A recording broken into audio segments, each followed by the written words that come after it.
Assalamualaikum warahmatullahi wabarakatuh. Sahabat Android TV, apa kabarnya? Mudah-mudahan kita semua selalu diberikan kesehatan oleh Allah Subhanahu wa taala. Amin ya robbal alamin. Jumpa kita pada kali ini. Saya akan menyampaikan, kalau kalian mau menanggapi silahkan nanti tulis di kolom komentar di bawah ini ya. Saya akan menyampaikan satu fenomena di Indonesia. Sebagaimana kita ketahui teman-teman ya, Indonesia ini terdiri dari beragam suku bangsa, beragam suku budaya, bahkan salah satunya adalah beragam bahasa.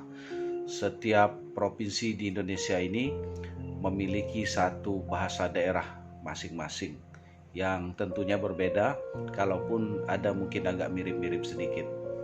Ya, misalkan di daerah Sumatera agak sedikit mirip antara satu provinsi dengan provinsi yang lainnya.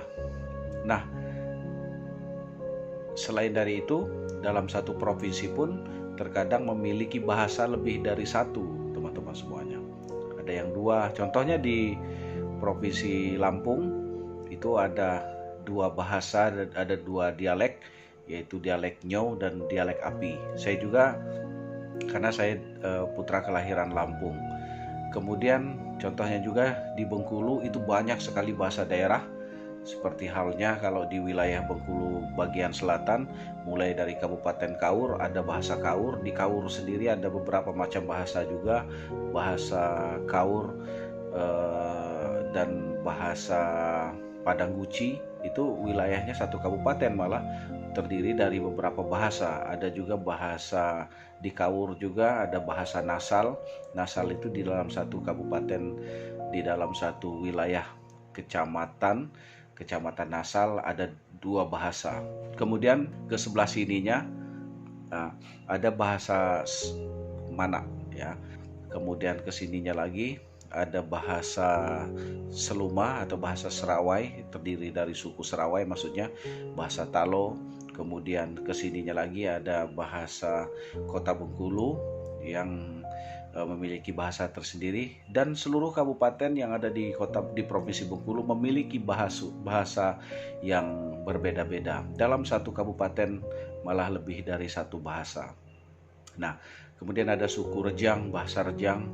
Suku Rejang ini terdiri dari beragam bahasa juga. Ada Rejang Curup berada di Kabupaten Rejang Lebong, kemudian ada bahasa Rejang yang berada di wilayah Muaraman, Kabupaten Lebong, dan ada juga bahasa Rejang di wilayah Kabupaten Bengkulu Tengah.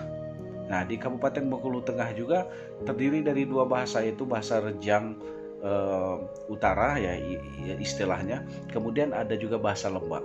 Nah, itu uniknya Indonesia, bahwa Indonesia memiliki beragam bahasa. Nah, tetapi teman-teman, hari ini bahasa daerah sudah semakin ditinggalkan, sudah semakin terkikis ya, sudah semakin banyak anak-anak muda, sudah semakin dilupakan. Karena apa? Kurang keren kalau pakai bahasa daerah. Ini adalah realita fenomena yang terjadi saat ini. Agak kurang keren ya kalau bahasa daerah ya. Justru kalau zaman dulu ya, mungkin zaman kita yang lahir di tahun 80-an itu kalau kita pakai bahasa Indonesia diolok-olok sama teman-teman, kayak ke kota-kotaan gitu. Nah, kalau sekarang terbalik teman-teman, kalau pakai bahasa daerah, apalagi yang pulang dari rantauan pakai bahasa daerah, wah kurang keren ya, agak kurang keren. Jadi sehingga bahasa daerah sudah beberapa daerah-daerah tertentu lumayan meninggalkan. Justru yang lebih banyak digunakan adalah bahasa Indonesia, bahkan bahasa Jakarta, pakai lulu gue, apalagi yang merantau di Jakarta. Ini realita ini teman-teman. Nah, contohnya kalau kita pulang lebaran ya, dari berbagai macam daerah tempat merantaunya teman-teman kita, saudara-saudara kita, mungkin ada yang bawa anaknya yang lahir di daerah tempat dia merantau, kemudian istrinya berasal dari daerah tempat dia merantau atau sebaliknya suaminya, pas pulang ke kampung lebaran pakai bahasa Indonesia. Pakai bahasa Indonesia, dengan anak-anaknya pakai bahasa Indonesia, dengan suaminya atau istrinya juga demikian. Nah, itulah yang menyebabkan kondisi itu yang terjadi, yang menyebabkan terkikisnya bahasa-bahasa daerah di Indonesia, teman-teman.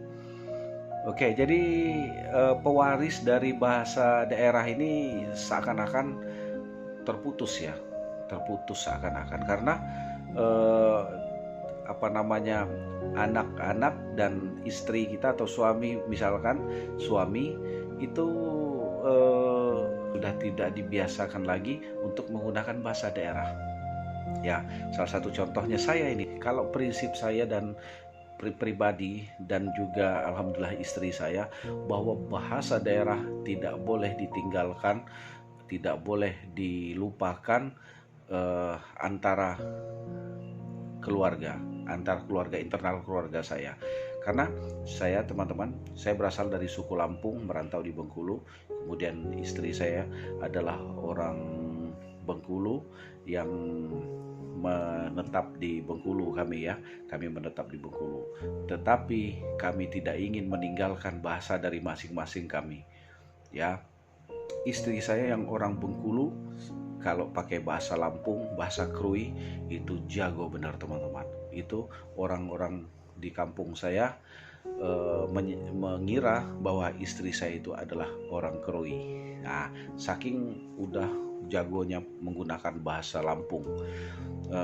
Nanti kita akan lanjutkan bagaimana saya melakukan edukasi dua budaya dengan dasar tadi tidak boleh meninggalkan budaya dari masing-masing kita.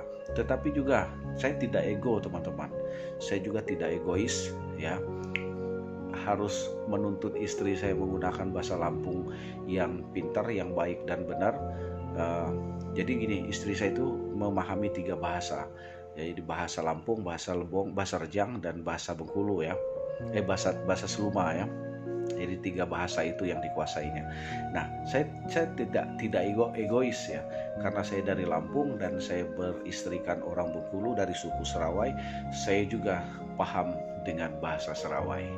Jadi boleh diadu untuk bahasa-bahasa yang umum digunakan. Insya Allah saya paham dengan bahasa Serawai, dan logat-logatnya kita paham, kita berusaha untuk memahaminya agar kita tidak terlalu tidak terlalu ketara bahwa kita bukan dari daerah sana. Mungkin orang-orang tertentu memang bisa mendeteksi bahwa kita pasti lidahnya bukan Serawai, atau mungkin istriku juga pasti ada beberapa logat-logat dan dialeknya yang sepertinya bisa diperkirakan bahwa itu bukan, istri saya bukan orang Lampung. Tetapi nyaris kalau saya bilang istri saya berbahasa Lampung sudah 80%. Nah, karena dasar itu tadi, teman-teman, saya tidak ingin meninggalkan budaya, saya tidak ingin melupakan bahasa. Sekarang anak-anak saya latih pakai menggunakan bahasa Lampung. Jadi di rumah teman-teman, saya juga menggunakan bahasa keseharian, bahasa Lampung. Tetapi kalau saya pulang ke tempat orang tua di Serawai, saya paham dengan bahasa Serawai. Oke, pesan yang ingin saya sampaikan di sini, teman-teman, jangan lupakan bahasa daerah kita. Jangan kita merasa bangga ketika kita sudah hebat merantau ya, kemudian kita harus menggunakan bahasa Indonesia, bahasa Jakarta, bahasa keren, ya pokoknya, sehingga bahasa daerah kita terlupakan atau mungkin tidak kita gunakan sama sekali. Kita upayakan ada pewarisnya, anak cucu istri kita juga kita ajarkan bagaimana memahami bahasa daerah kita. Tetapi kalau istri kita dari daerah lain pun, kita juga berusaha untuk menguasai bahasa daerahnya. Karena dengan demikian, keberagaman bahasa di negara Republik Indonesia masih tetap bisa kita pertahankan. Mungkin ini sekelumit informasi saja, dasarnya tadi di awal jumpa kita, di awal pembicaraan saya, bahwa bahasa Indonesia sudah lumayan terkikis. Jangan sampai ini terjadi, teman-teman. Nanti kita akan lanjutkan dengan beberapa bukti-bukti bahwa saya dan istri akan terus melestarikan budaya masing-masing di antara kami. Saya akan terus melatih anak-anak saya menggunakan bahasa Lampung, menggunakan budaya-budaya Lampung, bagaimana kebiasaan-kebiasaan di Lampung. Demikian pula sebaliknya, saya akan lebih memahami untuk masuk ke budaya Serawai yang berada di salah satu wilayah Provinsi Bengkulu, yaitu di wilayah atau tanah kelahiran dari istri saya. Saya harus memahami agar kita terus melestarikan bahwa keberagaman bahasa di Indonesia kita tetap pertahankan. Mungkin ini untuk di jumpa kita di awal ini, saya dan keluarga akan berkomitmen untuk barangkali ini akan menjadi edukasi, membuka wacana teman-teman semuanya. Sekarang kita mulai lagi untuk melestarikan. Kalau tidak kita siapa lagi? Kalau bukan sekarang, kapan lagi? Karena waktunya saat ini, dan kalau besok kita sudah terlambat. Oke, terima kasih, sampai ketemu. Dan kalau teman-teman ada pendapat, silahkan tulis di bawah komen, di bawah kolom, maksud kami di bawah video ini pada kolom komentar. Dan jangan lupa biasakan setelah menonton konten di channel kami, yaitu di Android TV Bengkulu, untuk membantu kami dengan menekan tombol subscribe dan loncengnya, karena dengan demikian teman-teman sudah berpartisipasi memberikan dukungan kepada kami untuk terus berkembang lebih baik lagi. Terima kasih, sampai ketemu. Wassalamualaikum warahmatullahi wabarakatuh.